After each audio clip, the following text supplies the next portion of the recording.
વિસ્તારમાં રહેતી એક મહિલા પત્રકાર રિક્ષામાં બેસીને જઈ રહી હતી ત્યારે રિક્ષા ચાલકે આ મહિલાનો નંબર લઈ લીધો હતો. જે બાદ રિક્ષા ચાલક છેલ્લા 2 મહિનાથી આ મહિલા પત્રકારને ફોન કરીને બીભત્સ માંગણીઓ કરીને હેરાન કરી રહ્યો હતો. જેથી આ પત્રકાર મહિલાએ વાડજ પોલીસ સ્ટેશનમાં આરોપી વિરુદ્ધ ફરિયાદ આપતા પોલીસે દિલીપસિંહ લાડવા નામના આરોપીની ધરપકડ કરી હતી.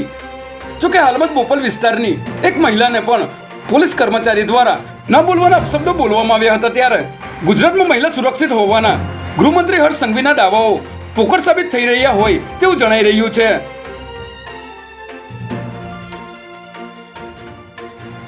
ચૂંટણીમાં અગત્યની ભૂમિકા ધરાવતા અધિકારીઓની બઢતી તેમજ બદલી સહિત વિવિધ ક્રાઇટેરિયાને ધ્યાને રાખીને ચૂંટણી પંચ દ્વારા રાજ્ય સરકારને આઈપીએસ અધિકારીઓની બઢતી અને બદલી કરવા ટકોર કરવામાં આવી હતી. પરંતુ સરકાર અધિકારીઓની બઢતી તથા બદલી કરવામાં નિષ્ફળ જતા હવે મંગળવાર સુધીમાં રાજ્ય સરકારે આઈપીએસ અધિકારીઓના નામ સાથે તેમની પોસ્ટિંગની જગ્યાના 3 વિકલ્પ ચૂંટણી પંચને મોકલવા પડશે.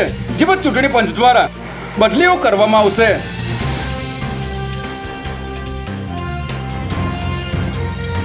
અમદાવાદના બોપલમાં આવેલ ટીઆરપી મોલમાં ભીષણ આગ લાગવાની ઘટના બની હતી. જેમાં મોલના 5મા માળે આવેલ ગેમિંગ ઝોનમાં લાગેલી આગ 3જા માળ સુધી પહોંચી ગઈ હતી. જો કે આગ લાગતાની સાથે જ મોલમાંથી તમામ લોકોને સહી સલામત બહાર કાઢવામાં આવ્યા હતા.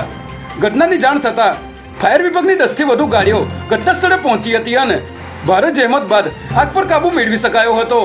મોલમાં આવેલ ગેમિંગ ઝોનમાં શોર્ટ સર્કિટના કારણે આગ લાગી હોવાની શક્યતા વ્યક્ત કરવામાં આવી છે.